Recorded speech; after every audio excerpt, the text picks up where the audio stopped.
എന്നെ 2 പേരിൽ ആണ് നാവികസേനയിൽ വിളിച്ചുകൊണ്ടിരുന്നത്. ഒന്ന് കടലിലെ സിംഹം, 2 മലയാളികൾ വിളിക്കുന്നതാണ് കൊള്ളക്കാരൻ. നമ്മൾ ഷിപ്പ് അങ്ങനെ പോകുമ്പോൾ സെയിലിങ്ങിൽ പോകുമ്പോൾ കാണുന്നത് ഒരു ബോട്ട് ഇടയ്ക്ക് ഇങ്ങനെ ദിശ മാറി മാറി ഇങ്ങനെ പോകുന്നു. ഒരിക്കലും ഷിപ്പ്, ഒരു ബോട്ട് അല്ലെങ്കിൽ ഒരു ഷിപ്പ് ഇങ്ങനെ കണ്ടിന്യൂസ് ദിശ മാറി പോവില്ല, സഞ്ചരിക്കില്ല. അപ്പോൾ നമുക്ക് സംശയമാകുമ്പോൾ ഡെഫിനറ്റ്ലി നമ്മൾ വോക്കി ടോക്കി വഴി ചലഞ്ച് ചെയ്യുക. അവരെ ചലഞ്ച് ചെയ്തതിനൊന്നും പ്രതികരിക്കുന്നില്ല കണ്ടപ്പോൾ നമ്മൾ വാണിംഗ് ഫയർ ചെയ്യും. വാണിംഗ് ഫയർ ചെയ്തിട്ടും റെസ്പോൺസ് ഇല്ലെങ്കിൽ അതിനെ ഷൂട്ട് ചെയ്യും. ഹലോ, ടോക്ക് വിത്ത് സ്നേഹയിലേക്ക് സ്വാഗതം. അപ്പോൾ നമ്മുടെ കൂടെ ഇന്നുള്ളത് മുൻ നാവികസേന ഉദ്യോഗസ്ഥനും അതുപോലെ തന്നെ ഒരു എഴുത്തുകാരനും നിലവിലെ മിനിസ്ട്രി ഓഫ് ഡിഫൻസിൽ ഓഡിറ്റ് ഓഫീസറുമായിട്ടുള്ള നന്ദകുമാർ സാറാണ്. അപ്പോൾ സാറിനോട് നമുക്ക് ഈ റീസെൻ്റായിട്ട് നടന്ന ഒരു വിഷയമായിരുന്നല്ലോ യുദ്ധമൊക്കെ, അല്ലേ? അപ്പോൾ നമ്മൾ യുദ്ധത്തെക്കുറിച്ച് മുന്നേ കേട്ട് പഠിച്ച് പരിചയമേ ഉണ്ടായിരുന്നുള്ളൂ. പക്ഷേ ഇപ്പം നിലവിൽ നമ്മൾ യുദ്ധം എന്താണെന്നും കൂടെ നേരിട്ട് മീഡിയ വഴി കണ്ടതും കൂടെയാണ്. അപ്പോൾ സാറിൻ്റെ നേരിട്ടുള്ള കുറച്ച് അനുഭവങ്ങളും കൂടെ നമുക്ക് ചോദിച്ചറിയാം. എല്ലാവർക്കും ഉള്ള സംശയങ്ങളും ഞാനും സാറുമായിട്ട് ഒന്ന് ഡിസ്കസ് ചെയ്യുവാണ് കേട്ടോ. അപ്പോൾ എല്ലാവർക്കും സ്വാഗതം. സാർ നമസ്കാരം. നമസ്കാരം. ഓക്കെ, അപ്പം സാറിൻ്റെ ബുക്ക് ഞാൻ വായിച്ചപ്പോഴാണ് താങ്കളുടെ ആ ഒരു നാവികസേനയിലുള്ള എക്സ്പീരിയൻസിനെ കുറിച്ച് മനസ്സിലാവുന്നത്. അപ്പോഴാണ് എനിക്ക് സാറിനോടൊന്ന് സംസാരിക്കണം എന്നൊരാഗ്രഹം തോന്നിയത്. കാരണം നമ്മൾ ഈ യുദ്ധം എന്ന് പറയുന്നത് പണ്ട് നമ്മൾ പഠിച്ചിട്ടുള്ള ഒരു അറിവേ ഉള്ളൂ. ഒരു പ്രായമെത്തിയപ്പോൾ ആണ് ഈ യുദ്ധം എന്താണെന്നൊക്കെ അറിയാനുള്ള കൂടുതൽ ത്വര നമുക്കുണ്ടാവുന്നത്. പക്ഷേ എങ്കിലും ഈ ഇടയായിട്ട് നമ്മുടെ പാകിസ്ഥാൻ ഇന്ത്യ യുദ്ധം നടന്നിട്ട് അധിക ദിവസങ്ങൾ, മാസങ്ങൾ പോലും ആയിട്ടില്ല. അപ്പോൾ സാറിനോട് ഈ ഒരു കാര്യത്തെക്കുറിച്ച് ഡിസ്കസ് ചെയ്താൽ കൂടുതൽ ആളുകൾക്ക് ആ ഒരു അറിയാനുള്ള ഒരു ക്യൂരിയോസിറ്റി കാണുമല്ലോ. ഇപ്പോൾ കര, നാവിക, വ്യോമസേന ഒന്നിച്ച് നിന്ന് യുദ്ധം ചെയ്ത ഒരു സാഹചര്യം നമ്മൾ നേരിട്ട് കണ്ടതാണ്. അപ്പോൾ സാറിൻ്റെ നാവികസേനയിലുള്ള ചില എക്സ്പീരിയൻസസ് പറയാനായിട്ട്, യുദ്ധവുമായിട്ട് റിലേറ്റ് ചെയ്ത് സാറിന് പറയാൻ പറ്റുന്ന എന്തൊക്കെയാണ്? തുടക്കം ബുക്കിനെ കുറിച്ചായിരുന്നല്ലോ.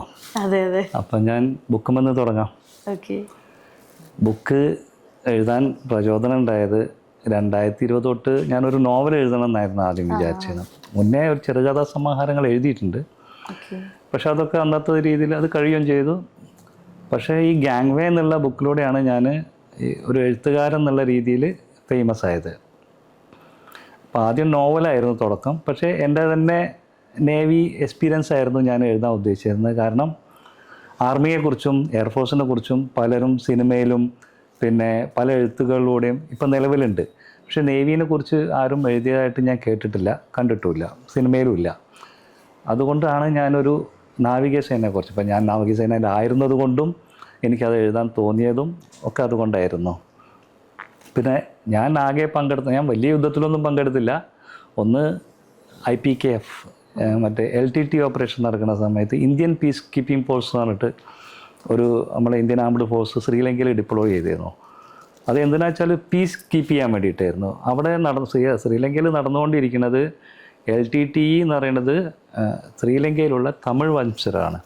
അവർ സിൻഹളർക്കെതിരെ അവർ യുദ്ധം പ്രഖ്യാപിച്ചുകൊണ്ടിരിക്കുകയാണ്. അവർക്ക് സെപ്പറേറ്റ് രാജ്യം വേണമെന്ന് പറഞ്ഞിട്ട് ആ സംഘർഷം ഒഴിവാക്കാൻ വേണ്ടിയിട്ടാണ് ഇന്ത്യ പീസ് കീപ്പിംഗ് ഫോഴ്സിനെ അവിടെ നിലവിൽ ഡിപ്ലോയ് ചെയ്തത്. അത് ഒരു യുദ്ധം നമ്മളെ സംബന്ധിച്ചൊരു യുദ്ധമല്ല.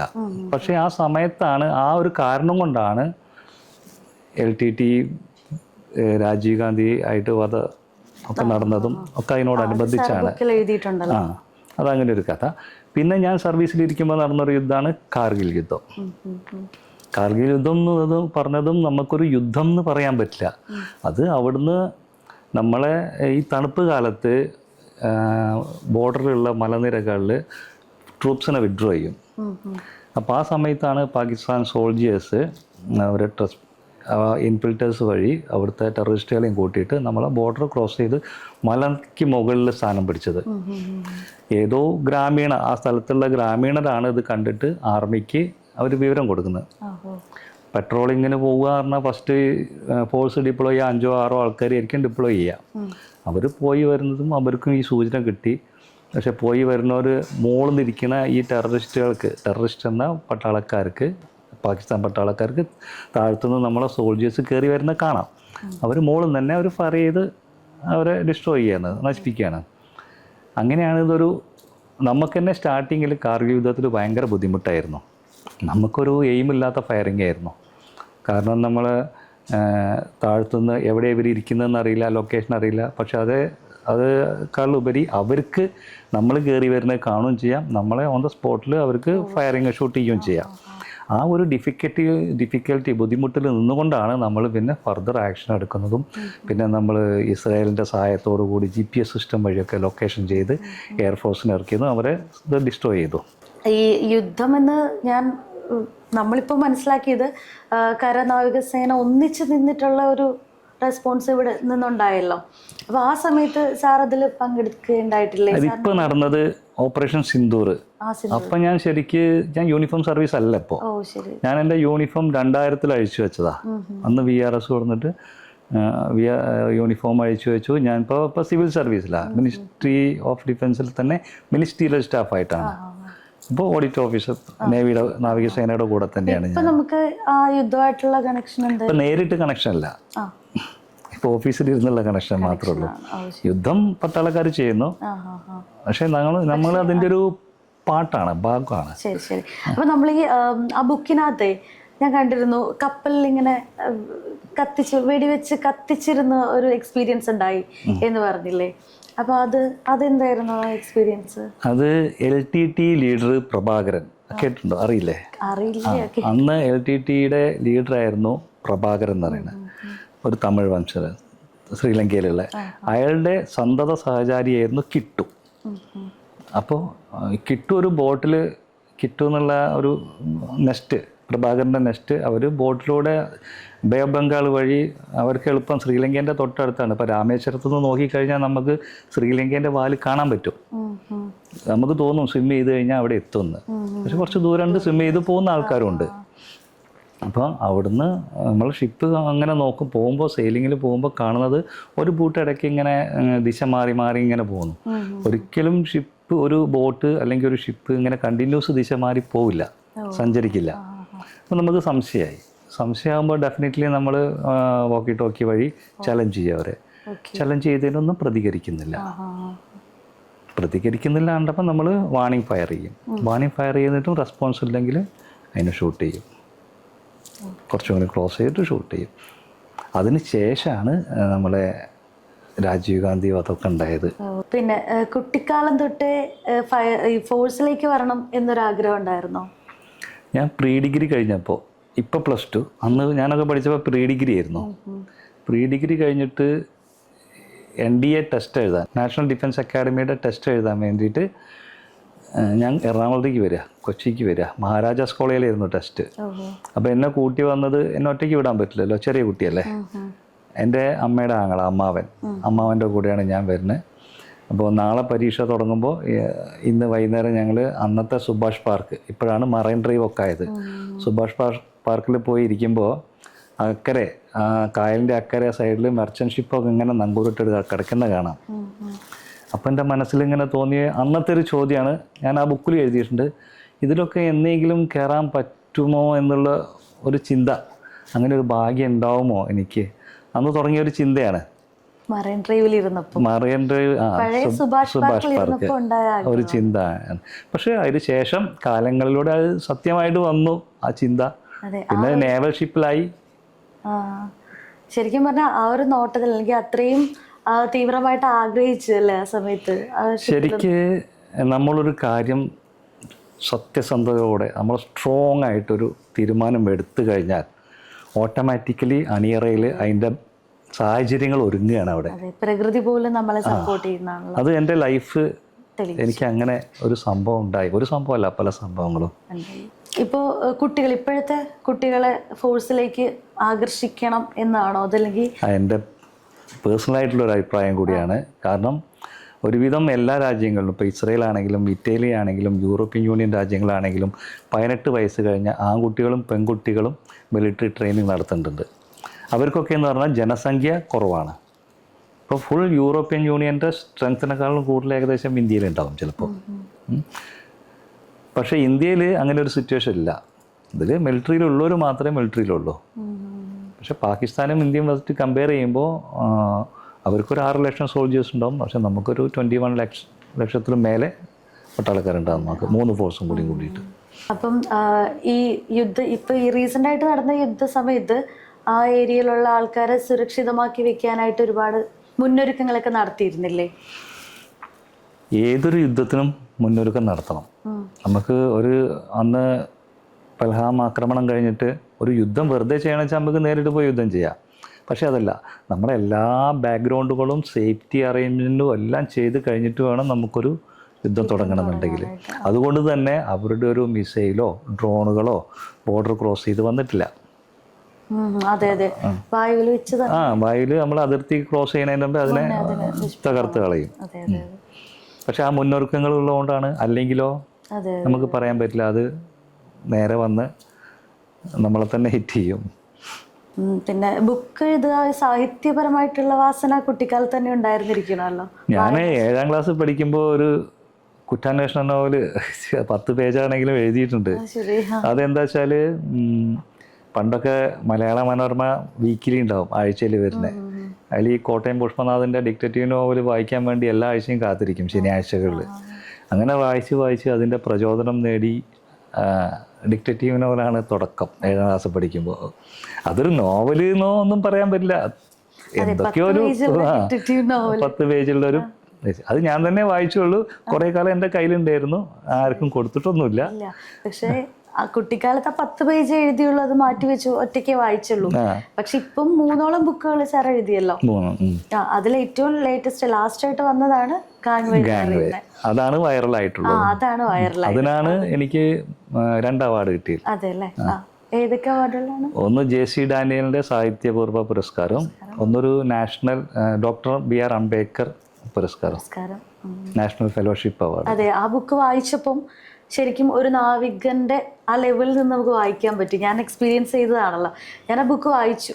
അപ്പോൾ സാർ എനിക്ക് അയച്ചു തന്നതാണ്. ഇപ്പോൾ ഡയറക്റ്റ് ഓതർ തന്നെ അയച്ചു തന്നതിൻ്റെ ആ ഒരു ചാരിതാർത്ഥ്യം എനിക്കുണ്ടായിരുന്നു കേട്ടോ. പക്ഷെ അത് വായിച്ചപ്പോഴാണ് എനിക്ക് സാറിനെ ഒന്ന് നേരിട്ട് കണ്ട് സംസാരിക്കണം എന്നൊരാഗ്രഹം തന്നെ തോന്നിയത്. കാരണം അതിനുള്ളിൽ നിന്നുകൊണ്ട് അത് വായിച്ച് ഓരോ സ്റ്റെപ്പ്, ആദ്യത്തെ സമയത്ത് മാത്രമേ ഇതിലേക്ക് എത്തിപ്പെട്ട ആ ഒരു യാത്രയെ പറഞ്ഞിട്ടുള്ളൂ. പിന്നീടുള്ള മുഴുവൻ ചാപ്റ്ററുകളിലും സാറ് പറഞ്ഞിരിക്കുന്നത് ആ നാവികനായിട്ടുള്ള ശേഷമുള്ള എക്സ്പീരിയൻസസ് ആണ്.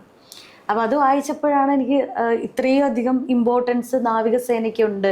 എപ്പോഴും നമ്മൾ ആർമി, സാർ പറഞ്ഞ പോലെ തന്നെ ആർമി എന്ന് കേൾക്കുമ്പം നമ്മൾ ആദ്യം ചിന്തിക്കുന്നത് തന്നെ ഇന്ത്യൻ ആർമി പട്ടാളക്കാരെ കുറിച്ചാണ്. ഈ പട്ടാളക്കാരെന്നുള്ളതിൽ തന്നെ ഉൾപ്പെടുന്ന ഒരു വിഭാഗം തന്നെയാണല്ലോ നാവികസേന ഉദ്യോഗസ്ഥന്മാരും. അപ്പോൾ നമ്മൾ എന്തെന്നൊക്കെ പറഞ്ഞാലും യുദ്ധം എന്ന് പറയുമ്പോൾ നമ്മുടെ മൈൻഡിലേക്ക് നമ്മുടെ ജീവൻ രക്ഷിക്കുക, നമ്മൾ സേഫായിട്ടിരിക്കുക എന്ന് മാത്രമാണ് ഞാൻ സാധാരണ ജനങ്ങൾ ചിന്തിക്കുക. അതേസമയം ജീവൻ പോലും വെടിഞ്ഞ് അതിർത്തി കാക്കാനായിട്ട് കുറേ ആൾക്കാർ, ജീവനുകൾ ഉണ്ടെന്നുള്ളതിനെ കുറിച്ച് ചിലപ്പം എല്ലാവരും ബോധേഡാവണമെന്നില്ലല്ലോ. സാധാരണക്കാരൊരിക്കലും അതിനെക്കുറിച്ച് ചിന്തിക്കില്ല. അവരെപ്പോഴും ഈ യുദ്ധം വന്നോ, ഞാനിപ്പോൾ മരിച്ചു പോകുന്നൊരു ചിന്ത മാത്രം വെച്ചിരിക്കുന്നവരായിരിക്കും. പക്ഷെ സാറിൻ്റെ ബുക്കിലൂടെ അതിൻ്റെ പിന്നിൽ ഈ ആകാംക്ഷയോടെ, അല്ലെങ്കിൽ അത്ര ഒരു ക്യൂരിയോസിറ്റി അല്ല അതിന് പറയുന്നത്, എന്താ അത്രയും തീക്ഷ്ണമായിട്ട് ഓപ്പോസിറ്റ് നിന്ന് ശത്രു ഏത് സമയത്തും ആക്രമിച്ചേക്കാം. അതുകൊണ്ട് എൻ്റെ നെഞ്ച് കാണിച്ചു കൊടുത്തിട്ടാണെങ്കിലും ശരി, ബാക്കിയുള്ള രാജ്യത്തുള്ള ജനങ്ങളെ രക്ഷിക്കണം എന്നുള്ളൊരു ചിന്തയിലാണല്ലോ ഓരോരുത്തരും. ഇതിപ്പോൾ നാവിക വ്യോമസേനയിലുള്ള ഉദ്യോഗസ്ഥരും നിൽക്കുന്നത്. അപ്പോൾ സാറിന് ആ സമയത്ത് യുദ്ധം വരും, അല്ലെങ്കിൽ ഏതെങ്കിലും ഭീരുക്കളെ അല്ലെങ്കിൽ ശത്രുക്കളെ നേരിടേണ്ടി വരുന്ന സമയത്ത് മരണഭയം ഉണ്ടായിട്ടുണ്ടോ? നമ്മൾ പറഞ്ഞാൽ മാക്സിമം പട്ടാളക്കാരും ഭാരതത്തെ കാണുന്ന അമ്മ, ഭാരത് മാ അങ്ങനെയാണ് പറയുന്നത്. അപ്പോൾ നമുക്ക് അമ്മയ്ക്ക് എന്തെങ്കിലും പറ്റുക എന്ന് പറഞ്ഞാൽ ഒരാൾക്കും സഹിക്കില്ല. ആ ഒരു ചിന്തയാണ് എല്ലാ പട്ടാളക്കാരും. പക്ഷേ നമ്മൾ ശ്രദ്ധിക്കേണ്ടത്, ഒരമ്മയ്ക്ക് പിറന്ന മക്കളെല്ലാവരും ഒരേപോലെ ആയിരിക്കണം എന്നില്ല. അതിലും കാണും പുഴുക്കുത്തുകൾ. പക്ഷേ മെജോറിറ്റിയും നല്ല ആൾക്കാരായിരിക്കും. ആ ഒരു കൺസെപ്റ്റിലാണ്. ഇപ്പോൾ ഞാൻ പറഞ്ഞില്ല, കേരളത്തിലെ സിറ്റുവേഷനും നോർത്ത് ഇന്ത്യയിലെ സിറ്റുവേഷനും, നമ്മളൊരു യുദ്ധ സാഹചര്യം വരുന്ന സമയത്ത് നോർത്ത് ഇന്ത്യയിൽ ട്രെയിനെല്ലാം പട്ടാളക്കാരെ മൂവ്മെൻറ്റ്സിന് വേണ്ടിയിട്ട് മാറ്റിയിടും. അപ്പോൾ പട്ടാളക്കാരെ ട്രൂപ്സാണ് മൂവ് ചെയ്യുന്നത് വെച്ചാൽ നോർത്ത് ഇന്ത്യയിൽ എത്തിക്കഴിഞ്ഞാൽ ഈ ട്രെയിനിൽ പോണ പട്ടാളക്കാർക്കുള്ള ഫുഡ് മുഴുവൻ അവിടുത്തെ ജനങ്ങൾ വീട്ടിൽ നിന്ന് ഉണ്ടാക്കിയിട്ട് കൊണ്ടു കൊടുക്കും. കേരളത്തിൽ അങ്ങനെ ഒരു യുദ്ധത്തിൻ്റെ ഒരു ഇമ്പാക്റ്റ് ഒന്നും വന്നിട്ടില്ല. അപ്പോൾ ഓപ്പറേഷൻ സിന്ദൂറിൻ്റെ സമയത്ത് തന്നെ പാകിസ്ഥാൻ അറ്റാക്ക് ചെയ്യുന്ന കാശ്മീർ ആ ഭാഗത്തൊക്കെയാണ്. ഇങ്ങോട്ടേക്ക് ഒരു മിസൈലും എത്തിയില്ല. ശരിക്കും ഞാൻ പറയണത്, എൻ്റെ ബുക്കിൽ എഴുതിയിട്ടുമുണ്ട്, പാകിസ്ഥാൻ നേവിയുടെയോ ചൈനയുടെയോ 2-3 മിസൈൽ കേരളത്തിൽ വീഴുമ്പോൾ നമ്മൾ കുട്ടികളെയും എന്തൊക്കെ സാധനങ്ങളെടുത്ത് ഓടുമ്പോൾ നമ്മൾ കാണും ഒരു കറുത്ത ബൂട്ട്. അവിടെ നമുക്ക് കിട്ടും സൂക്ക, ഉണങ്ങിയ റുട്ടയും ദാലും. അത് നമുക്ക് ഓണസദ്യ പോലെ തോന്നും അങ്ങനെ ഒരു സിറ്റുവേഷനിൽ. അതായത് അതിർത്തികളിൽ പട്ടാളക്കാർ ഉണർന്നിരിക്കുന്നതുകൊണ്ടാണ് ശരിക്കും ഇന്ന് ലോകം, അതായത് നമ്മുടെ ഇന്ത്യ സുഖമായിട്ട് ഉറങ്ങുന്നത്. തീർച്ചയായിട്ടും അവരതിനു വേണ്ടി രാജ്യം കാക്കുന്നതിന് വേണ്ടിയിട്ട് വീടും വീട്ടുകാരെയും, കാരണം അവരുടെ യൂത്ത്, അവരുടെ കളർഫുൾ ലൈഫാണ് അവർ നഷ്ടപ്പെടുത്തുന്നത്. എല്ലാവർക്കും ചില ഏരിയയിൽ ഫാമിലി കൂടെ കൊണ്ടുപോകാൻ പറ്റില്ല. ഇപ്പം നാവികസേനയിലൊക്കെ അവർക്ക് ക്വാർട്ടേഴ്സ് ഉണ്ട്, മെട്രോപൊളിറ്റൻ സിറ്റിയിലാണ്. പക്ഷേ ആർമി, ലഡാക്ക്, അവിടെ ഒന്നും ഒരു പട്ടാളക്കാരനും ഫാമിലി കൊണ്ടുപോകാൻ പറ്റില്ല. പിന്നെ ലഡാക്കിൻ്റെ മുകളിലൊക്കെ ഒരു 3 മാസമൊക്കെ നിർത്തുള്ളൂ. അപ്പോഴേക്കിനെ നമ്മൾ ആരോഗ്യം വേറൊരു ലെവലിൽ എത്തിയിട്ടുണ്ടാവും. 3 മാസം കഴിഞ്ഞാൽ വിഡ്രോ ചെയ്യും. പിന്നെ മെഡിക്കലി ഇമ്പ്രൂവ് ആയി കഴിഞ്ഞാൽ പിന്നെ രണ്ടാമതും വിടും. ആദ്യമായിട്ട് കടലിൽ പോയ അനുഭവം ഓർക്കുന്നുണ്ടോ സാർ? അപ്പം ആദ്യമായിട്ട് മനസ്സിലുണ്ടായിരുന്നത് എന്തൊക്കെയായിരുന്നു? കടലിലേക്ക് പോകുന്ന സമയത്ത് ഇങ്ങനെയൊക്കെ ആയിരിക്കും എന്ന് സങ്കല്പിച്ചായിരിക്കുമല്ലോ പോകുന്നത്. ശരിക്കും മനസ്സിലുണ്ടായിരുന്ന അനുഭവങ്ങൾ തന്നെയാണോ നേരിടാൻ കഴിഞ്ഞത്? എനിക്ക് ഷിപ്പിൽ കയറുക, സെയിലിങ്ങിന് പോകുക എന്നൊക്കെ പറയണ അന്നും ഇന്നും ഭയങ്കര ആകാംക്ഷയുള്ള കാര്യമായിരുന്നു. ഒരു ത്രില്ല്. ഞാനൊരു ഭടനാണ്, നാവികസേനയുടെ ഭടനാണ്. അപ്പോൾ ഫസ്റ്റ് ഡേ ഞാൻ ഷിപ്പിൽ പോയി ജോയിൻ ചെയ്തു. ബോംബെയിലായിരുന്നു എൻ്റെ ഷിപ്പ്. ജോയിൻ ചെയ്ത സമയത്ത് ആ ഷിപ്പ് റിപ്പയർ കഴിഞ്ഞ് പുറത്തിറങ്ങുകയാണ്. അപ്പോൾ തന്നെ ഞാനിങ്ങനെ അവിടെയുള്ള സ്റ്റാഫിനോട് ഇനി സെയിലിംഗ് കാണുമല്ലോ, പക്കാന്ന് പറഞ്ഞു. കാരണം ഷുവറായിട്ട് സെയിലിംഗ് ഉണ്ടായിരിക്കും. അതിലെനിക്ക് ഭയങ്കര സന്തോഷം. പക്ഷേ പലർക്കും നേരെ തിരിച്ചാണ്. ചിലർക്ക് സെയിലിംഗ് എന്ന് പറഞ്ഞാൽ ഒരു ഭീകരാവസ്ഥയാണ്. കാരണം എല്ലാവരും കേട്ടിരിക്കും കടൽ ചുരുക്ക്, അതായത് സീ സിക്നെസ് പറഞ്ഞാൽ ഒന്ന് കടലിൻ്റെ വേവ്സ്, ചിലപ്പോൾ സീ റഫായിരിക്കുന്ന സമയത്ത് പോകുമ്പോൾ നമുക്കതിൻ്റെ ഉള്ളിലൂടെ നടക്കാനൊന്നും പറ്റില്ല, ഇരിക്കാനും പറ്റില്ല. ചിലവർ വൊമിറ്റ് ചെയ്യും, ബ്ലഡ് വരെ വൊമിറ്റ് ചെയ്യും. അവർക്ക് ഭക്ഷണം കഴിക്കാൻ പറ്റില്ല, വെള്ളം കുടിക്കാൻ പറ്റില്ല, ഫ്ലാറ്റ് ആവും. അപ്പോൾ ആ സമയത്ത് എന്താ എനിക്കറിയില്ല, എനിക്ക് ഫസ്റ്റ് ഡേ സെയിലിങ്ങിൽ മാത്രം ഒരു ഓക്കാനം മാത്രം വന്നു, ഛർദ്ദിക്കുന്നതിൻ്റെ ഒരു ഓക്കാനം. അതോടുകൂടി എല്ലാം തീർന്നു, പിന്നെ ഒന്നും വന്നിട്ടില്ല. പിന്നെ ഞാൻ കടലിലെ സിംഹം എന്നാണ് എന്നെ പറയുന്നത്. സമുദ്ര ഗജർ, പോലത്തെ ശേർ, സിംഹം, അതാണ് എന്നെ പറയുന്നതെന്ന്. പിന്നെ വേറൊരു, അന്നും എനിക്ക് താടി ഉണ്ടായിരുന്നു. കാരണം ഞാൻ 1986 എൻ്റെ താടി വെച്ചത്. നാവികസേനയിൽ അത് അലോഡുമാണ്. കാരണം സെയിലിംഗ് സമയത്ത് വെള്ളത്തിൻ്റെ ഷോർട്ടേജും, അന്ന് വെള്ളം പ്യൂരിഫൈ ചെയ്യാനുള്ള സിസ്റ്റം ഒന്നും ഉണ്ടായിരുന്നില്ല.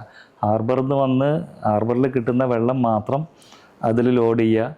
അത് സെയിലിംഗ് സമയത്ത് ചില സമയത്ത് കുറച്ച് നേരം തുറക്കുക, ആ സമയത്ത് കുളിക്കാൻ പറ്റുന്നവർ കുളിക്കുക, അത്രയും ചെയ്യുന്നുണ്ട്. അപ്പോൾ നമുക്ക് ഷിപ്പിലൊക്കെ സർവീസ് ഉള്ളതുകൊണ്ട് താടിയൊന്നും വെക്കാം. അപ്പോൾ എൻ്റെ താടിക്ക് തന്നെ കുറേ സർവീസ് ഉണ്ട്. അത് ഇടയ്ക്ക് വെച്ച് പറഞ്ഞിരുന്നല്ലോ, ഈ ബുക്കിൽ പറയുന്നുണ്ട്. അത് സിഖുകാർക്ക് മാത്രമല്ലേ? അല്ല, ആർക്കും വെക്കാം, പെർമിഷൻ എടുക്കണമെന്ന് മാത്രം. അത് പലരും വെക്കും, ഇന്നും വെക്കുന്നുണ്ട്. പക്ഷേ ഇന്ന് ഷിപ്പുകളിലൊക്കെ പറഞ്ഞാൽ കടൽ വെള്ളം ശുദ്ധീകരിച്ച് കുളിക്കാനും കുടിക്കാനുള്ള വെള്ളമാക്കി മാറ്റിയെടുക്കുന്നുണ്ട്.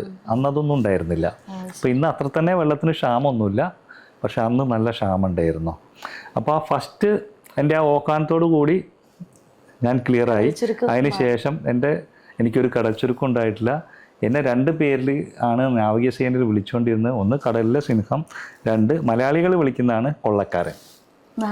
അതിൽ പറഞ്ഞിട്ടുള്ള കൊള്ളക്കാരൻ. അത് ഇപ്പോഴും ചില കൂട്ടുകാർ, അറിയുന്ന ആൾക്കാർ കണ്ടാൽ പറയും എടാ കൊള്ള എന്നുള്ള തമാശക്കുള്ള വിളി ഇപ്പോഴും ഉണ്ടാവും.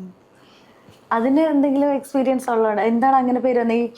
അല്ല, അവര് പറയുന്നത് എന്താ വെച്ചാൽ, ഇപ്പോൾ കുറെ ആൾക്കാർ ഫ്ലാറ്റ് ആവുമ്പോൾ അതിൻ്റെ ഇടയിൽ കൂടെ കൂളായിട്ട് നടക്കുന്ന ഒരാൾ ഞാൻ മാത്രമേ ഉണ്ടായിരുന്നുള്ളൂ ചിലപ്പോൾ. അതുകൊണ്ടായിരിക്കാം. പിന്നെ കടൽ കൊള്ളക്കാർ സ്ഥിരം ഇതുമായിട്ട് ഏർപ്പെട്ട് അവരതിനോട് അല്ല, കടൽ കൊള്ളക്കാരായിട്ട് നമുക്ക് ബന്ധമില്ലല്ലോ. കൊള്ളക്കാരനെന്ന് വിളിച്ചതുകൊണ്ട് അല്ല, അത് ഈ ഒരു കൺസെപ്റ്റ് ഒക്കെ വെച്ചിട്ട് അല്ല, കൊള്ളക്കാരെന്നല്ല, നമ്മുടെ ആക്ടിവിറ്റി കണ്ടുകൊണ്ട് ഫിസിക്കലി എത്രയും ഫിറ്റ് ആയിരിക്കാം. ഞാനത് പറയാൻ പറ്റില്ലല്ലോ, ഞാൻ എത്ര ഫിറ്റ് ആയിരുന്നു. എനിക്ക് ചോദിച്ചിട്ടില്ലേ അവരോട് എന്താണ് അതിന്റെ റീസൺ എന്നൊക്കെ? പലരും ശ്രദ്ധിച്ച് നടക്കാൻ പറ്റാത്ത അവസ്ഥയിലാണ് ഓരോ ഡ്യൂട്ടി ചെയ്യുന്നത്. എന്നാലും ചിലപ്പോൾ പലരും അവരുടെ ഡ്യൂട്ടി ചെയ്യാൻ നിർബന്ധിതരാകും. കാരണം വേറെ ഒന്നുമില്ല, ഇപ്പോൾ എല്ലാ ഡ്യൂട്ടിയും ഒരാൾക്ക് ചെയ്യാൻ പറ്റില്ല. അപ്പോൾ ചിലർ കഷ്ടപ്പെട്ട് എണീറ്റ് ചെയ്യും. തീരെ അവശത ഉള്ളവരെ ഒരു നിവൃത്തിയില്ലെങ്കിൽ ഹലോയിൽ ലാൻഡ് ചെയ്യും കരയിലേക്ക്. അങ്ങനത്തെ സംഭവങ്ങളും ഉണ്ടായിട്ടുണ്ട്. കടലിൽ കണ്ട ഏറ്റവും അത്ഭുതകരമായ ഏതെങ്കിലും കാഴ്ച? കടൽ കാണുന്നത് തന്നെ ഭയങ്കര അത്ഭുതമാണ്. അതിൽ കൂടുതൽ അത്ഭുതങ്ങളല്ല, വേറൊന്നും നമുക്ക് തോന്നില്ല. കാരണം നമ്മളൊരു ബീച്ചിൽ നിന്ന് കാണുന്ന കടലല്ല ഉൾക്കടൽ. ഇപ്പോൾ അറബിക്കടലാണെങ്കിലും, ഞാൻ ഇപ്പോൾ അറബിക്കടൽ, ബംഗാൾ ഉൾക്കടൽ, പിന്നെ കുറച്ചുകൂടി ചെന്ന് കഴിഞ്ഞാൽ പിന്നെ ഇന്ത്യൻ മഹാസമുദ്രം, ആ 3 കടലിൽ കൂടി ഞാൻ പോയിട്ടുണ്ട്. പക്ഷെ പോണ സമയത്ത് നമ്മൾ കാണുന്ന കടലിൽ ഇറങ്ങുന്ന ബീച്ചിൽ പോകുമ്പോൾ കുറേ വേവ്സ് കയറി വരുന്നു. അങ്ങനെയല്ല കടൽ. കടൽ പീസ്ഫുൾ ആണെങ്കിൽ കപ്പൽ കൂളായിട്ട് പോകും. നമുക്ക് കടലിൻ്റെ അടിത്തട്ടിൽ ഇങ്ങനെ ലെയർ ഇങ്ങനെ കാണാം. ആ സമയത്ത് മൂവ് ചെയ്യുന്ന കപ്പലിൻ്റെ പിറകെ ഡോൾഫിനുകൾ, മീനുകൾ ഒരു ഡിസ്റ്റൻസ് വിട്ട്, കാരണം എൻജിൻ വർക്ക് ചെയ്യുന്നുണ്ട്, പ്രൊപ്പല്ലർ കറങ്ങുന്നുണ്ട്, അവർക്ക് അടുത്തേക്ക് വരാൻ പറ്റില്ല.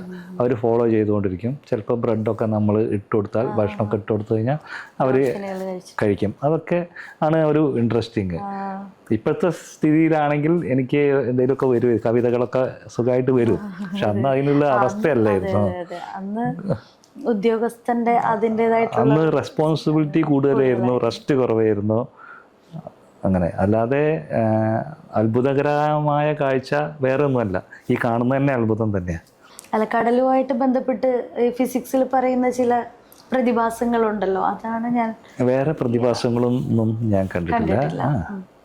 പിന്നെ ഫിസിക്സ് ആയിട്ട് റിലേറ്റീവ്സ് ആയിട്ട് അങ്ങനെ റിലേറ്റഡ് പറയാൻ എനിക്ക് അറിയില്ല. ഓക്കെ. നാവിക ജീവിതത്തിൽ അനുഭവപ്പെട്ട ഒരു രസകരമായ അപകടം ഉണ്ടാവുമായിരിക്കുമല്ലോ, എപ്പോഴെങ്കിലും എക്സ്പീരിയൻസ് ചെയ്തിട്ടുണ്ടോ? ഒരു വട്ടം കൊച്ചിയിൽ നിന്ന് സെയിൽ ചെയ്തപ്പോൾ, അതൊരു കമ്പനീസ് ഒരു വേറെ ഷിപ്പായിട്ടുള്ള ഒരു എക്സസൈസിന് കടലിൽ 3-4 ഷിപ്പ് പോയി കഴിഞ്ഞാൽ അവർ അവിടെ ഉൾക്കടലിൽ എക്സസൈസ് ചെയ്യും. എക്സസൈസ് പറഞ്ഞാൽ യുദ്ധ എക്സസൈസ്, അതായത് യുദ്ധത്തിൽ എന്തൊക്കെ ചെയ്യണം എന്നുള്ള പല ഇത് എക്സസൈസും ചെയ്യും. ഇപ്പോൾ അതിർത്തിയിൽ പട്ടാളം യുദ്ധത്തിൻ്റെ സമയത്തൊക്കെ എക്സസൈസ് അവരുടേത്, അത് യുദ്ധത്തിൻ്റെ പ്രാക്ടീസാണ് അവിടെ നടക്കുന്നത്. അങ്ങനെ ചെയ്യുന്ന ഒരു സമയത്ത് കപ്പലൊരു ഫ്ലഡ് വന്നു. അടിയിലെന്തോ ഹോള് പറ്റിയിട്ട് വെള്ളം വന്നു. വെള്ളം കയറാൻ തുടങ്ങിയെന്ന് മാത്രമല്ല, അത് നിയന്ത്രണത്തിന് അതീതമായിട്ട് വരാൻ തുടങ്ങി. ആ സമയത്ത് എവിടെയും കോണ്ടാക്റ്റ് കിട്ടുന്നില്ല. ഞാനും സിസ്റ്റം ഓഫാക്കി, കാരണം അവിടുന്ന് വിളിച്ചിട്ടും കിട്ടുന്നില്ല. പിന്നെ കൊച്ചി മെസ്സേജ് ഇവിടുന്ന് വിടും, ഒരു മെസ്സേജ്, എമർജൻസി മെസ്സേജ്, ഷിപ്പിൽ വെള്ളം കയറിക്കൊണ്ടിരിക്കുക എന്നുള്ളത്. 6 മണിക്കൂർ കഴിഞ്ഞു കൊച്ചിയിൽ നിന്ന് ഒരു ടീം എത്തിയിട്ട് നോക്കിയിട്ട് ടെമ്പററി അടച്ചിട്ട് പിന്നെ ഷിപ്പിനെ എൻജിൻ ഓൺ ചെയ്യാണ്ട് കെട്ടി വലിച്ചു കൊണ്ടുപോയി ചെയ്ത്. അതെ. അപ്പം ആ സമയം കൊണ്ട് വെള്ളം കയറിയിട്ടുണ്ടായിരുന്നോ? ടെമ്പററി കൊച്ചിയിൽ നിന്ന് ആള് വന്നു. ഷിപ്പിന് 6 മണിക്കൂർ ഇല്ല. ഷിപ്പിൽ ഫ്ലഡിങ് എങ്ങനെയാ വെച്ചാൽ, ഇപ്പോൾ കുറേ കമ്പാർട്ട്മെൻറ്റുകളാണ്. അടിയിൽ കമ്പാർട്ട്മെൻറ്റ് ഉണ്ടാവും, അതിൻ്റെ മുകളിൽ കമ്പാർട്ട്മെൻറ്റ് ഉണ്ടാവും, അതിൻ്റെ മുകളിൽ കമ്പാർട്ട്മെൻറ്റ് ഉണ്ടാവും. ഇപ്പോൾ വിക്രാന്ത് പോലത്തെ ഒരു ഷിപ്പിലാണെങ്കിൽ 14 നിലകളാണ്. അപ്പോൾ ഒരു കമ്പാർട്ട്മെൻറ്റിൽ വെള്ളം കയറി അതിൻ്റെ ഡോറ് അടച്ചു കഴിഞ്ഞാൽ അടുത്ത കമ്പാർട്ട്മെൻറ്റിലേക്ക് കയറില്ല വെള്ളം. ഷിപ്പ് പെട്ടെന്ന് മുങ്ങില്ല. എത്ര വെള്ളം കയറിയാലും ഒരു കമ്പാർട്ട്മെൻറ്റ് ബാക്കിയുണ്ടെങ്കിലും മുങ്ങില്ല. അങ്ങനെയാണ് അതിൻ്റെ കൺസ്ട്രക്ഷൻ. അപ്പോൾ വെള്ളം കയറിച്ചിട്ട് പ്രശ്നമൊന്നുമില്ല. നമ്മൾ ടൈറ്റാനിക് സിനിമയൊക്കെ കണ്ടപ്പോൾ മർച്ചന്റ് ഷിപ്പുമാരിയല്ല ഇന്ത്യൻ നേവിയുടെ ഷിപ്പ്, അത് പെട്ടെന്ന് മുങ്ങില്ല. കാരണം ഒരു മിസൈലൊക്കെ ഫയർ ചെയ്യുമ്പോൾ അതിൻ്റെ എഫക്റ്റ് ഭയങ്കര സ്ട്രോങ് ആയിരിക്കും. അതിൻ്റെ ബാക്കിൽ കൂടെ വരുന്ന അഗ്നി ഉണ്ടല്ലോ, അത് കാരണം ബാക്കിലുള്ള പ്രതലത്തിലുള്ള ഷിപ്പിൻ്റെ പ്രതലത്തിലുള്ള പെയിൻ്റൊക്കെ ഇളകി ആകെ കരിക്കട്ടയാവും. അത്രയും സ്ട്രോങ്. ആ ഫയർ ചെയ്യുന്ന സമയത്ത് ഷിപ്പ് ആകെ ഒന്ന് അടിയിൽ പോയിട്ട് പൊന്തി വരും. ഫോഴ്സ് ഒന്ന് ഏതൊരു ഗൺ ഫയറും ചെയ്യുമ്പോഴും അങ്ങനെയാണല്ലോ. ഈ ന്യൂട്ടൺസ് തേർഡ് ലോ വെച്ചിട്ട് every action has an equal and opposite reaction എന്നുള്ളതിൽ നമ്മൾ ഗൺ വെച്ച് ഫയർ ചെയ്യുമ്പോഴും ബുള്ളറ്റ് മുന്നോട്ട് പോകുമ്പോൾ തോക്ക് പുറകിലോട്ട് വന്ന് നമ്മൾ ഇടിക്കും. അതേപോലെ തന്നെയാണ് മിസൈൽ ഫയർ ചെയ്യുമ്പോൾ ഷിപ്പ് ഒന്ന് താഴും. ഇതൊക്കെ നേരിട്ട് എക്സ്പീരിയൻസ് ചെയ്യാൻ പറ്റിയെന്നുള്ളത് ഭയങ്കര ഒരു ഭാഗ്യം തന്നെ അല്ലേ? ഷിപ്പ് ഫയർ അത് എക്സസൈസിൻ്റെ സമയത്ത് മിസൈൽ ഫയറിങ്, അതിനായിട്ട് ഒരു ടാർഗറ്റ് കൊണ്ടുവയ്ക്കും, എന്നിട്ട് ടാർഗറ്റ് ഹിറ്റ് ചെയ്യണ്ടോ നോക്കും. അതൊക്കെ നടന്നുകൊണ്ടിരിക്കും ഏത് സമയത്തും, പീസ് ടൈമിലും. അത് ഒരു നമ്മൾ ട്രെയിനിങ് ബേസിൽ പോകുമ്പോൾ അവിടെ എഴുതിയിട്ടുണ്ടാവും, more sweat in peace less bleed in war. അതായത് സമാധാന കാലത്ത് കൂടുതൽ വേർത്ത് കഴിഞ്ഞാൽ യുദ്ധകാലത്തിൽ അധികം ബ്ലീഡിങ് ഉണ്ടാവില്ല, രക്തച്ചൊരിച്ചിൽ കുറവാക്കാം. അത് പണ്ടത്തെ ഒരു സ്ലോഗനാണ് അത് നേവിയുടെ. നമ്മൾ എപ്പോഴും റെഡി ആയിട്ടിരിക്കണം, അതിനനുസരിച്ച് നമുക്ക് യുദ്ധത്തിൽ ബ്ലീഡിങ് കുറയ്ക്കാന്നാണ് പറയുന്നത്. അപ്പോൾ ഷിപ്പിലേക്കൊക്കെ പോകുന്നത് മാസങ്ങളോളം നമ്മൾ കടലിൽ തന്നെ നങ്കൂരം വിട്ട് നിൽക്കേണ്ട സാഹചര്യങ്ങളൊക്കെ ഇല്ലേ? അപ്പോൾ ആ സമയത്ത് വീട്ടിലേക്കൊക്കെ നമ്മൾ ഫാമിലീനെ കോണ്ടാക്ട് ചെയ്യാൻ എന്താണ് ചെയ്തിരുന്നത്? ഞാനൊരു സംഭവം പറയാം. വിശാഖപട്ടണത്തിരിക്കുമ്പോൾ വൈഫിന് വീട്ടിലിരുന്ന് ബോറായി. വൈഫ് ഒരു ടീച്ചറായിരുന്നു. അപ്പോൾ 2 മാസം ലീവിന് വരുമ്പോഴൊക്കെയാണ് ഞാൻ കൊണ്ടുപോകാറ്. 1 മാസം കഴിഞ്ഞപ്പോൾ വൈഫിന് ബോറടി തുടങ്ങിയപ്പോൾ എനിക്കൊരു ജോലി വേണമെന്ന് പറഞ്ഞു. അപ്പോൾ ഞാൻ ഒരു ദിവസത്തെ ക്യാഷ് ലീവ് എടുത്തിട്ട് ഒരു ഇതിനൊക്കെ അപ്ലൈ ചെയ്തിരുന്നു. അവരടുത്ത് ഇൻ്റർവ്യൂവിന് പോയി. ഒരു ദിവസത്തെ ക്യാഷ് ലീവ് എടുത്തിട്ട് പിറ്റേ ദിവസം ഞാൻ ഷിപ്പിൽ വരുമ്പോൾ ഞാൻ അറിയുന്നത് ഷിപ്പ് സെയിലിങ്ങിന് പോവാന്നാ. വീട്ടിലറിയില്ല. സെയിലിങ്ങിന് 10 മണിക്ക് പോവും. 10 മണിക്ക് പോയി ഈ വിവരം ഞാൻ വീട്ടിലറിയിക്കാൻ ഞാനൊന്ന് ഓട്ട തിരിച്ച് വീട്ടിൽ പോയി പറയാൻ നേരമില്ല, ഫോണില്ല, ഒരു രക്ഷയില്ല. എന്നിട്ട് ഏതോ ഒരു ഫ്രണ്ടിനോട്, ആ വഴിക്ക് പോണ ഒരു ഫ്രണ്ട് എന്നും പറയാൻ പറ്റില്ല, അറിയുന്ന ഒരാളോട് പറഞ്ഞേൽപ്പിച്ച ഒരു മലയാളിനോട് വൈകുന്നേരം ഒന്നും പറയണം, ഞാൻ 1 മാസം കഴിഞ്ഞിട്ടേ വരുള്ളൂ എന്നുള്ളത്. അത് ഭയങ്കര വല്ലാത്ത അത് ആ സമയത്ത് പോകുന്ന എൻ്റെ അവസ്ഥ എന്തായിരിക്കും? അങ്ങനത്തെ വിളിച്ചു പറയാൻ പറ്റില്ല. ഇപ്പോഴത്തെ സിറ്റുവേഷനിൽ എങ്ങനെയാ വെച്ചാൽ പോകുമ്പോൾ അറിയാം എല്ലാവർക്കും, എല്ലാവരുടെയും മൊബൈലുണ്ട്. പിന്നെ ചില സ്ഥലത്ത് നമുക്ക് ലാൻഡിങ്ങിനെ കാണുന്ന സ്ഥലത്ത് കൂടെ പോയി കഴിഞ്ഞാൽ റേഞ്ച് കിട്ടും ചില ഭാഗത്ത്, അല്ലാത്ത സമയത്ത് റേഞ്ച് കിട്ടില്ല. പക്ഷെ എമർജൻസി കോണ്ടാക്ട് ചെയ്യാൻ ഷിപ്പിൽ തന്നെയുള്ള പ്രൊവിഷൻ ഉപയോഗിക്കുക, അത് ക്യാപ്റ്റന്റെ പെർമിഷനോട് കൂടി മാത്രം. നിലവിലും അത് തന്നെയൊക്കെയാണല്ലോ സിറ്റുവേഷൻ അല്ലേ? റേഞ്ച് ഇല്ലെങ്കിൽ കമ്മ്യൂണിക്കേഷൻ ഇല്ല. പിന്നെ വേറെന്ന് വെച്ചാൽ ഇപ്പോൾ വലിയ ഷിപ്പൊക്കെ പോകുമ്പോൾ ഷിപ്പിൽ നിന്ന് 2-3 ആളെ ഡ്രോപ്പ് ചെയ്യും. അവർക്കൊരു ഓഫീസും കൊടുക്കും. കാരണം ഫാമിലി ടേക്ക് ഓവർ ചെയ്യുന്നല്ലോ. അപ്പോൾ 3-4 മാസം പോകുന്ന ഷിപ്പിന് അങ്ങനെ ഡ്രോപ്പ് ചെയ്തിട്ട് വിടാറുണ്ട് ആൾക്കാർ. അവർക്കൊരു വണ്ടിയും കൊടുക്കും. അപ്പോൾ അവർ ഫാമിലീനൊക്കെ കൺട്രോൾ ചെയ്ത് പാർക്കെങ്കിലും ആശുപത്രിയിൽ പോകണമെന്നുണ്ടെങ്കിലൊക്കെ ഇവർ നോക്കും. ഈ നാവികരുടെ ഇടയിൽ ഭയങ്കര ഒരു യൂണിയനാണ്. കാരണം ഒരാൾ ഷിപ്പിൽ പോയി കഴിഞ്ഞാൽ എല്ലാവർക്കും അവരുടെ ഫാമിലി സംരക്ഷിക്കണം, ഒരാളല്ലെങ്കിൽ ഒരാൾ നോക്കണം. അപ്പോൾ അവർ തമ്മിൽ ഭയങ്കര ഒരു ഫ്രണ്ട്ലി നല്ലൊരു ബോണ്ടിങ് ആയിരിക്കും. അവർ മാത്രമുള്ള ഒരു ചിന്ത, അത് ഫാമിലി റിലേറ്റഡ് ആണെങ്കിലും അല്ലെങ്കിലും. അത് എനിക്കും അനുഭവം ഉള്ളതാണ്. അപ്പോൾ ആ 1 മാസം ഞാനൊരു പുറത്തായിരുന്നു, ക്വാർട്ടേഴ്സിലല്ലായിരുന്നു. പക്ഷേ ആ സമയത്ത് ആ ഭാഗത്തുള്ള കുറച്ച് മലയാളീസ് ഉണ്ടായിരുന്നു. അവരൊക്കെ ഭയങ്കര സപ്പോർട്ടായിരുന്നു, ഓരോ കാര്യത്തിനും എന്തിനും കൂടെ ഉണ്ടായിരുന്നു. അപ്പോൾ അതൊന്നും എനിക്ക് അന്നത്തെ ചൊരത്തിളപ്പിൽ അതൊക്കെ ഒരു ത്രില്ലിങ് വർക്കായിട്ട് പോയി. ഇപ്പം ആലോചിക്കാറുണ്ട് അതിനെക്കുറിച്ചൊക്കെ. അതെ, ഈ ത്രില്ലിങ്ങിൻ്റെ കാര്യം പറഞ്ഞപ്പോഴാണ് എനിക്കൊരു സംശയം. അതായത് ഇപ്പം ഞാൻ കോളേജിൽ പഠിച്ചിരുന്ന സമയത്താണെങ്കിലും എൻ്റെ ഫ്രണ്ട്സ് കുറച്ച് പേര് എനിക്ക് ആർമിയിൽ പോകണം, ഫോഴ്സിൽ ജോയിൻ ചെയ്യണം എന്ന് ആഗ്രഹിച്ച ആൾക്കാരുണ്ട്. അവർ പിന്നെ ചില ആൾക്കാർ അതിലേക്ക് തന്നെ പോയി സ്ട്രോങ് ആയിട്ടുള്ള ആഗ്രഹങ്ങളുണ്ടായിരുന്ന ആൾക്കാരുണ്ട്. സാറ് പറയുന്ന പോലെ എല്ലാവരും ഒരേ രീതിയിലായിരിക്കില്ലല്ലോ ഫോഴ്സിനെ കാണുന്നത്. ചിലപ്പോൾ ആ ജോലിയുടെ ആ ഒരു ഡിഗ്നിറ്റി വെച്ചിട്ട് ജസ്റ്റ് അതിലേക്ക് ജോയിൻ ആവാം എന്ന ആഗ്രഹത്തിൽ പോകുന്നവരുണ്ട്. ചിലരെനിക്ക് ഭാരതമാതാവിനെ എപ്പോഴും സ്ട്രോങ് ആയിട്ട് തന്നെ കീപ്പ് ചെയ്യണം, അത്രയും സേഫാക്കി വയ്ക്കാൻ ഞാനൊരു ഭടനായിട്ട് തന്നെ വരണം എന്നാഗ്രഹിച്ച് മനസ്സിൽ ഞാൻ ഫോഴ്സിലേക്ക് തന്നെ വരണം എന്നാഗ്രഹിച്ച് നിൽക്കുന്ന ആൾക്കാരും ഉണ്ടാവും. അപ്പോൾ ജീവൻ വെടിഞ്ഞിട്ടാണേലും ഭാരതമാതാവിനെ സംരക്ഷിക്കണം എന്ന ആഗ്രഹത്തിൽ അത് ചോര നീരാക്കാൻ തയ്യാറായിട്ടുള്ളവർ. അപ്പോൾ അങ്ങനെയുള്ള ആൾക്കാർ വരുമ്പോഴാണെങ്കിലും ഈ നാവികസേനയുടെ ട്രെയിനിങ് ആ സമയത്ത് ഇവർ നേരിടുന്ന ഒരു മാനസിക സമ്മർദ്ദത്തെക്കുറിച്ച് സാറിന് എങ്ങനെയാണ് അത് എക്സ്പീരിയൻസ് ചെയ്തത്? ഇപ്പം ഞാൻ പോയ സമയത്ത് പോകുമ്പോഴൊക്കെ ഉഷാറായിരുന്നു കൂട്ടുകാരുടെ കൂടെ. ആദ്യമായിട്ട് കേരളത്തിന് വെളിയിൽ കമ്പനി അടിച്ച് പോവുകയാണ്. അവിടെ എത്തോളം എനിക്ക് പ്രശ്നമില്ല. പോണത് അന്ന് ഇവിടുന്ന് നേരെ ബാംഗ്ലൂർ പോണ കൊങ്കൺ വഴി അല്ല, ഇപ്പോഴത്തെ റൂട്ട് വഴിയൊന്നുമല്ല. ആദ്യം ഗോവയായിരുന്നു ട്രെയിനിങ്. മാണ്ടോവി എന്ന് പറഞ്ഞ സ്ഥലത്ത് ട്രെയിനിങ്ങിന് പോയ സമയത്ത് ആദ്യം ബാംഗ്ലൂർ പോയി, ബാംഗ്ലൂരിൽ നിന്ന് പിന്നെ മീറ്റർ ഗേജ് ട്രെയിനിലാണ് ഗോവയ്ക്ക് പോണത്. 2 ദിവസം എടുക്കുന്നുണ്ട് അന്ന്. ഇന്നൊക്കെ പറഞ്ഞാൽ 12 മണിക്കൂർ കൊണ്ട് എത്തും. പോയി അവിടെ എത്തണ വരെ എനിക്ക് ഭയങ്കര ഉഷാറായിരുന്നു. രാത്രി കിടന്നപ്പോഴാണ് എനിക്ക് ആകെ മൊത്തം വിഷമമായിരുന്നത്. വീട് വിട്ട് ആദ്യമായിട്ട് നിൽക്കുക, ഇനി എന്ന് തിരിച്ചു പോകുന്നത്, 6 മാസം കഴിയണം, അപ്പോൾ ലീവ് കിട്ടുമോ അറിയില്ല. 6 മാസം വരെ ബേസിക് ട്രെയിനിങ്, അത് കഴിഞ്ഞിട്ട് പിന്നെ പ്രൊഫഷണൽ ട്രെയിനിങ് ഉണ്ട്. ട്രെയിനിങ് സമയത്ത് ലീവ് കിട്ടുമോ എന്നറിയില്ല. ആകെ ആ ദിവസം ഉറങ്ങാൻ പറ്റിയില്ല എനിക്ക്. ആരെയാണ് അപ്പോൾ ഏറ്റവും കൂടുതൽ മിസ് ചെയ്ത ആ സമയത്ത്? കംപ്ലീറ്റ് വീട്. അപ്പോഴാണ് ആ വീടിന്റെ പിക്ചറുകളൊക്കെ ഇങ്ങനെ നമുക്ക് മുന്നിൽ തെളിയുക. കൂടുതലും ആൺമക്കളും അമ്മയുമായിട്ട് അല്ല, എല്ലാവരുമായിട്ടും കമ്പനി ചെയ്യുന്നു. ഞാൻ അച്ഛനായിട്ടും അമ്മയായിട്ടും ബ്രദേഴ്സായിട്ടും എല്ലാവരായിട്ടും വീട്ടില് എല്ലാവരായിട്ടും കമ്പനി. അതുകൊണ്ട് എല്ലാവരും ഒരുപോലെ മിസ് ചെയ്തു. ചിലപ്പോൾ കണ്ണെന്ന് കൂടെ വെള്ളം വന്നിട്ടുണ്ടാവും. കാരണം പ്രായം മതിയായിട്ടില്ല, കുട്ടിയാണ്, എന്നാ കുട്ടി അല്ലേനോ, അങ്ങനെ ഒരു അവസ്ഥയിലാണ്. ആദ്യമായിട്ട് വീട്ടിൽ നിന്ന് വിട്ടു നിൽക്കുന്ന കുട്ടിയുടെ വിട്ടു നിന്നിട്ടുണ്ട്. അപ്പൊ ഒരു ദിവസം 2 ദിവസം മാക്സിമം ഒരാഴ്ച. അത് ചിലപ്പോ ബന്ധു വീട്ടിലൊക്കെ പോകുമ്പോൾ തൊട്ടടുത്ത ദിവസം അങ്ങോട്ട് ചെല്ലാൻ ധൈര്യം ഉണ്ടല്ലോ. പക്ഷെ ഇത് അങ്ങനെയല്ല, ഒരു പ്രതീക്ഷയില്ലാതെ പോക്ക് ആണല്ലോ. പോയതൊക്കെ ത്രില്ലടിച്ച് പോയി. അവിടെ എത്തിയപ്പോ ഞാൻ പറഞ്ഞ ചിലപ്പോ എന്റെ ബുക്കിൽ ആ ഒരു പോയിന്റും ഉണ്ട്. ചിലപ്പോൾ എല്ലാവരുടെയും മാനസികാവസ്ഥ ഇതൊക്കെ തന്നെയായിരിക്കും. പിന്നെ രാവിലെ പിന്നെ ആരും കാണുന്നില്ലല്ലോ. കാണുന്നുണ്ടെങ്കിൽ എന്ത് കണ്ണീരൊന്നും കാണുന്നില്ലല്ലോ. പിന്നെ ഇതെന്താ വെച്ചാൽ നമ്മളൊരു ടീം വർക്കാണ്. ടീം വർക്കിൽ ഇതിപ്പോൾ എന്ത് പണിഷ്മെൻ്റ് ആണെങ്കിലും ഒരു ചലഞ്ചിങ് മെൻറ്റാലിറ്റിയിൽ എടുത്തു കഴിഞ്ഞാൽ അതൊന്നും ഒന്നും ഒരു പ്രശ്നമല്ല. ഫോഴ്സിലുള്ളൊരു ഇപ്പോൾ 2-3 ആർമി സിനിമ ഇറങ്ങി കണ്ടിട്ടുണ്ടോ എന്ന് എനിക്കറിയില്ല.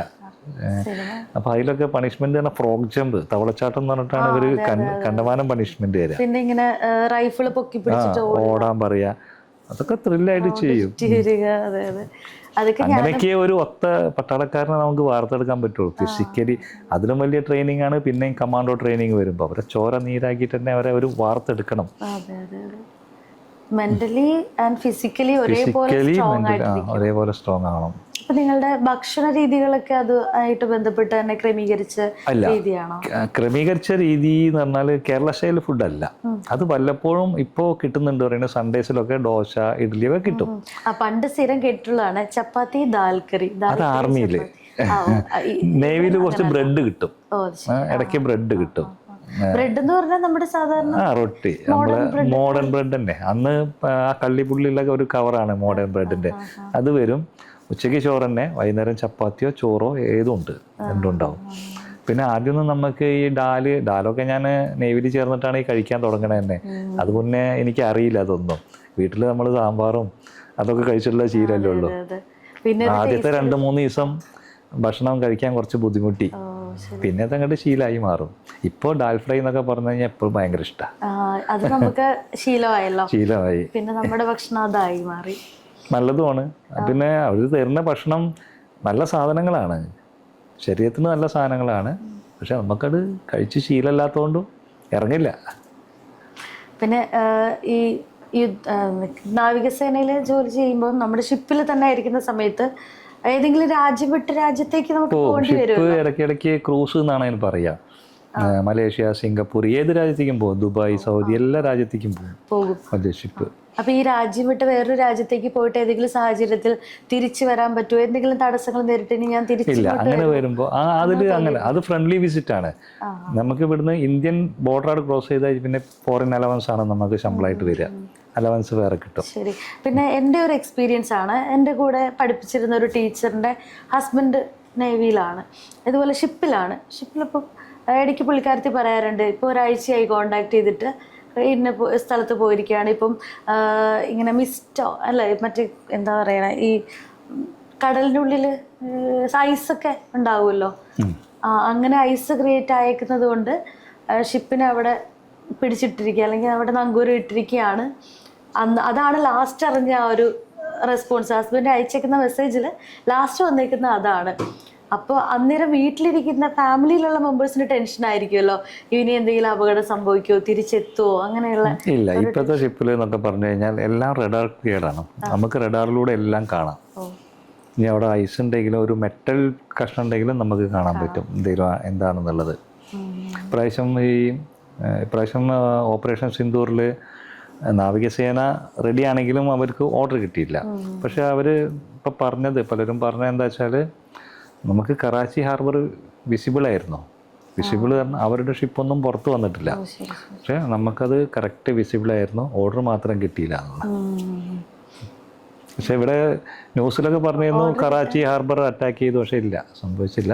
വെയിറ്റ് ചെയ്തിരുന്നതേ ഉള്ളൂ, ചെയ്യാൻ പറ്റിയില്ല, ഓർഡർ കിട്ടിയില്ല. പിന്നെ എനിക്ക് തോന്നുന്നു ഗാങ്വേ എന്ന് പറയുന്ന പുസ്തകം കറക്റ്റ് ആ യുദ്ധത്തിന്റെ ആ ഒരു ടൈമിൽ തന്നെ അന്നേരമാണ് അത് പബ്ലിഷ് ചെയ്തത്. 2022 മെയ് മാസത്തിലാണ് ഞാൻ പബ്ലിഷ് ചെയ്തത്. പക്ഷെ ഈ ഒരു സമയത്താണ് അത് വൈറലായത് തോന്നുന്നല്ലേ? എനിക്ക് തോന്നുന്നു ഞാൻ കണ്ടിട്ടിപ്പം ആ ബുക്ക് വായിച്ചിട്ട് ഒരു 2 മാസത്തിനടുത്തേ ആയിട്ടുള്ളൂ. അതിൽ കൂടുതലായി. എനിക്ക് റീസെന്റ് ആയിട്ട് വായിച്ച പോലെ ഏകദേശം ഒരു വർഷത്തോളം അത്ര ആയില്ലേ. പക്ഷെ എനിക്ക് ആ ഓരോ ചാപ്റ്റർ, ഓരോ വാക്കുകളും പോലും എനിക്ക് ഓർമ്മയുണ്ട്. ഗാങ്വേ എന്താന്ന് മനസ്സിലായോ? ആ ഗാങ്വേ എന്താണെന്ന് മനസ്സിലായ, ഒരു ഷിപ്പിൽ നിന്ന് അടുത്ത ഷിപ്പിലോട്ടാണ്. നമ്മുടെ ജെട്ടിന്ന് അല്ലെങ്കിൽ ഒരു ഹാർബറിന്ന് ഷിപ്പിലോട്ട് കയറി പോകുന്ന ഒരു പാസേജിൻ്റെ സ്റ്റെപ്പ് ആയിട്ടുള്ള ഒരു കോണി, അവിടെ ഷിപ്പിൻ്റെ പേരും ഉണ്ടാവും. അങ്ങനെ ഒരു ഫ്ലക്സ് മാറി വെച്ചിട്ടുണ്ടാവും, അല്ലെങ്കിൽ ഒരു ബോർഡ് തന്നെ ഉണ്ടാവും. ആ പാസേജിന് പറയുന്ന പേരാണ് ഗാങ്വേ. ഈ പേരെങ്ങനെ കിട്ടിയ വെച്ചാൽ ബുക്ക് എഴുതി കഴിഞ്ഞു. എനിക്ക് അവതാരിക മേജർ രവി തന്നെ എഴുതണം എന്നുണ്ടായിരുന്നു. അതിനുവേണ്ടി ഞാൻ 4 മാസം വെയിറ്റ് ചെയ്തു. കാരണം ഡിസംബറിൽ ഡിസംബർ 2021 ബുക്ക് എഴുതി കഴിഞ്ഞു. ഇതൊരു നാവികസേന പശ്ചാത്തലം ആയതുകൊണ്ട് നമ്മൾ മേജർ രവി ഒരു സിനിമ ഡയറക്ടർ സംവിധായകനും പ്ലസ് ഒരു റിട്ടയർഡ് ആർമി മേജറും ആണല്ലോ. അതുകൊണ്ട് തന്നെ അയാൾ തന്നെ എഴുതണം എന്നുള്ള ഉണ്ട്. അപ്പോൾ ഞാൻ എൻ്റെ അമ്മായിയുടെ ഒരു മകനുണ്ട്, പ്രൊഡ്യൂസറാണ്, അയാളെ വിളിച്ചു. അയാൾ പറഞ്ഞു അയാളിപ്പോൾ ദുബായിലാണ്, വരുമ്പോൾ പറയാമെന്ന് പറഞ്ഞു. അങ്ങനെ ഞാൻ 4 മാസം വെയിറ്റ് ചെയ്തു മേജർ രവിയുടെ ഒരു അവതാരിക എഴുതി കിട്ടാൻ വേണ്ടിയിട്ട്. അത് കിട്ടിയ ഉടനെ തന്നെ അത് കിട്ടാൻ ഏപ്രിലായി, മെയ് മാസത്തിൽ ഞാൻ പബ്ലിഷ് ചെയ്തു.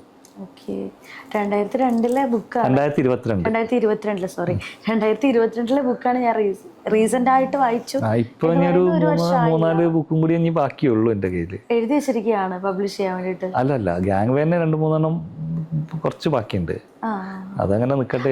ബുക്ക് ആ ഒരു എഡിഷൻ ഇനി ബാലൻസ്. അടുത്ത നോവലായിട്ട് ഞാൻ എഴുതി കഴിഞ്ഞിട്ടുണ്ട്, അതിന്റെ സെൽഫ് എഡിറ്റിംഗ് നടന്നുകൊണ്ടിരിക്കുകയാണ്. ശരി, ഒരു സാഹിത്യകാരനിലേക്കുള്ള ഒരു ഇത് എനിക്ക് തോന്നുന്നു റിട്ടയർഡ് ആയ ശേഷം സമയം കിട്ടിയപ്പോഴാണ് എഴുത്തിലേക്ക് കടന്നതെന്ന് തോന്നുന്നു അല്ലേ? പിന്നെ റിട്ടയർ ഞാൻ ആയിട്ടില്ല. അല്ല, നമ്മളെ ആർമി ലൈഫിൽ നിന്ന് നേവി ലൈഫിൽ നിന്ന് മാറിയിട്ടാണല്ലോ ഇപ്പം എന്താ പറയാ. ഞാൻ അതിന്റെ മുമ്പ് എഴുതിയിട്ടുണ്ടല്ലേ, ഒരു 10 പേജാണെങ്കിലും ഒരു ഡിറ്റക്റ്റീവ് നോവൽ ഞാൻ എഴുതിയതല്ലേ. 10 പേജ് കുട്ടിക്കാലത്ത് എഴുതിയത്. അതല്ല ഞാൻ ചോദിച്ചത്, നമ്മൾ ആ സമയത്ത് ഭയങ്കര തിരക്കായിരുന്നല്ലോ എപ്പോഴും. അതിൽ നമുക്കൊന്നും പ്ലാൻ ചെയ്യാൻ പറ്റില്ല. ഷിപ്പ് ലൈഫിൽ നമുക്കൊരു കാര്യം നാളെ അവിടെ പോകണമെന്നോ ഒന്നും പറയാൻ പറ്റില്ല. കാരണം ചിലപ്പോൾ 48 അവേഴ്സിലായിരിക്കും ഷിപ്പ് സെയിൽ ചെയ്യുക, ഒന്നും പ്ലാൻ ചെയ്യാൻ പറ്റില്ല. അതുകൊണ്ട് എഴുത്തെന്ന് പറയുന്നൊരു കാര്യം അവിടെ ഒന്നും നടക്കില്ല. അത് കഴിഞ്ഞിട്ട് ഇപ്പൊ ഇച്ചിരി ഫ്രീ ആയിട്ടുള്ള ലൈഫാണോ സ്പെൻഡ് ചെയ്തുകൊണ്ടിരിക്കുന്നതെന്നാണോ? ഇപ്പോൾ എനിക്ക് വൈകുന്നേരം ഒരു 1 മണിക്കൂർ കിട്ടിക്കഴിഞ്ഞാൽ ഞാൻ അത് മതി എനിക്ക് എഴുതാൻ. ഇപ്പൊ ഗ്യാങ് എഴുതി അങ്ങനെയാണ്, രാത്രി കിട്ടുന്ന 1 മണിക്കൂർ അതിൽ ഞാൻ എഴുതും. നിമിഷകവി എന്ന് പറഞ്ഞ പോലെ നിമിഷ നോവലിസ്റ്റ്. പിന്നെ എനിക്ക് ഞാൻ 1 വയസ്സാകുമ്പോൾ തൊട്ടുള്ള കാര്യങ്ങളൊക്കെ എൻ്റെ മെമ്മറിയിലുണ്ട്, അതൊന്നും മറന്നിട്ടില്ല. എന്നാ ചില കാര്യങ്ങൾ വേണ്ടപ്പെട്ടൊന്നും കിട്ടുന്നില്ല. അത് പറയും പോലെ 1 വയസ്സിൽ 2 വയസ്സ് 3 വയസ്സൊക്കെ തൊട്ടാണല്ലോ നമുക്ക് മെമ്മറി കറക്റ്റായിട്ട് റിക്കളക്ട് ചെയ്യാനുള്ളൊരു പൊസിഷനിലേക്ക് വരുന്നത്. അപ്പോൾ ആ ഒരു സമയത്ത് 1 വയസ്സിലെന്ന് പറയുന്നത് സാറ് പറഞ്ഞു വന്ന രീതിയിൽ പറഞ്ഞു പോയതായിരിക്കില്ല. 3 വയസ്സ് തൊട്ട് എന്തായാലും നമ്മുടെ മെമ്മറിയിൽ കാര്യങ്ങൾ ഉണ്ടാവൂല്ലേ നോർമലി. 3 വയസ്സായിട്ടുള്ള സ്ഥിരമായിട്ടുണ്ടാവും, അതായത് ഫിക്സഡ് ആയിരിക്കും. അതിന്റെ മുമ്പേ നമുക്കൊരു ചെറിയ രൂപത്തിൽ സാധ്യത ഉണ്ടായിരിക്കാം. അപ്പൊ അത് നമ്മുടെ ഒരു പ്രത്യേക കഴിവ് തന്നെയായി. പക്ഷെ അതൊന്നും മറന്നിട്ടില്ല എന്നുള്ളതാണ് എൻ്റെ പ്രത്യേകത. പലർക്കും ചില കാര്യങ്ങൾ ഞാൻ പലരോടും ചോദിച്ചിട്ടുണ്ട്, നിങ്ങളെ കുട്ടിക്കാലം ഓർമ്മയുണ്ടോ? പക്ഷെ പലർക്കും ഓർമ്മയില്ല. എനിക്കെല്ലാം ഓർമ്മയുണ്ട്. എനിക്ക് തീരെ പൊടിയായിരുന്ന സമയത്തുള്ള ഓർമ്മയില്ല. ഈ പറഞ്ഞ പോലെ 3 വയസ്സൊക്കെ സമയം തൊട്ടുള്ളത് നല്ല ക്രിസ്റ്റൽ ക്ലിയർ ആയിട്ട് തന്നെ ഓർമ്മയുണ്ട്. ഓരോ ഇൻസിഡൻസും ഇപ്പം ഞാനും എൻ്റെ അനിയനും തമ്മിലുണ്ടായുള്ള കുഞ്ഞിലെ തീരെ പൊടിയായിരുന്ന സമയത്ത്, അപ്പം അമ്മ അവനെ പ്രസവിച്ച് കിടന്ന സമയത്ത് ഞാൻ എങ്ങനെയായിരുന്നു റെസ്പോണ്ട് ചെയ്തിരുന്നതെന്നും അമ്മ എന്നെ എന്തൊക്കെ ആ സമയത്ത് പറഞ്ഞിട്ടുണ്ടെന്ന് പോലും എനിക്ക് ഓർമ്മയുണ്ട്. അതിൽ ഒരു കാര്യം പറയുകയാണെങ്കിൽ, കുഞ്ഞിലെ പിന്നെ അപ്പുറത്ത് അമ്മയുടെ വീട്ടിലാണ് മോനെ പ്രസവിച്ച് കിടക്കുന്നത് അനിയനെ. അപ്പം അടുത്ത വീട്ടിലെ ചേച്ചി അതുവഴി പാസ് ചെയ്ത് പോയപ്പോൾ അവരെന്നോട് എന്തോ കൊഞ്ചിച്ച് ചോദിച്ചതാണ്. പക്ഷേ അമ്മ എന്നെ എന്തോ മൈൻഡ് ചെയ്യാതിരുന്ന ആ ഒരു ദേഷ്യത്തിൽ ഞാൻ അവരോട് എന്തോ ആവശ്യമില്ലാത്ത എന്തോ പറഞ്ഞു. എന്താണെന്നുള്ളത് എനിക്ക് ഓർമ്മയില്ല. പക്ഷെ ഞാൻ പറഞ്ഞു എന്നുള്ളതും അമ്മ അപ്പം തന്നെ അത് പണിഷ് ചെയ്തു എന്നുള്ളതും എനിക്ക് നല്ല ഓർമ്മയുണ്ട്. ഈവൻ അതെന്താ സംഭവിച്ചത്, അതിനെങ്ങനെയാണ് എൻ്റെ അമ്മയുടെ അമ്മ പ്രതികരിച്ചതെന്നൊക്കെയുള്ള നല്ല ഓർമ്മയുണ്ട്. അന്ന് എനിക്ക് 3 വയസ്സില്ല, 2.25 വയസ്സിലാണെന്ന് തോന്നുന്നു ബ്രദർ ഉണ്ടാവുന്നത്. പക്ഷെ എനിക്കത് ഓർമ്മയുണ്ട് കേട്ടോ. അപ്പൊ ചിലപ്പോൾ പറഞ്ഞ് ശരിയായിരിക്കാം, പക്ഷെ ചിലവരത് ശ്രദ്ധിക്കപ്പെടുന്നുണ്ടാവില്ല. പിന്നെ അപ്പൊ നമുക്ക് വിചാരിച്ചാൽ ഇത് ചിലർ പറയാറില്ലേ, വർഷങ്ങളെടുത്താണ് ഞാൻ ഈ നോവൽ കംപ്ലീറ്റ് ചെയ്തത്, ഇത്ര വർഷം കൊണ്ടാണ് ഓരോ ചാപ്റ്റർ എഴുതാൻ പോലും ഇത്ര മാസങ്ങൾ എടുത്തു എന്നൊക്കെ പറയുന്നത്. അല്ല, അത് തെറ്റായ കാരണമാണ്. കാരണം ഞാൻ ഇപ്പോൾ 2022 തൊട്ട് ആണ് ഈ നോവൽ എഴുതാൻ തീരുമാനിക്കുന്നതും ഇപ്പോഴാണ് കഴിഞ്ഞത്, ഒരു 3-4 മാസം മുന്നേ. പക്ഷെ എഡിറ്റിംഗ് നടക്കാൻ കുറെ സമയം എടുക്കണോ, അത് ഞാൻ എഴുതാനായിട്ടാണ്, ശ്രദ്ധിക്കാനായിട്ടാണ്. നമുക്ക് എഴുതണം എന്നുണ്ടെങ്കിൽ വേഗം എഴുതാം.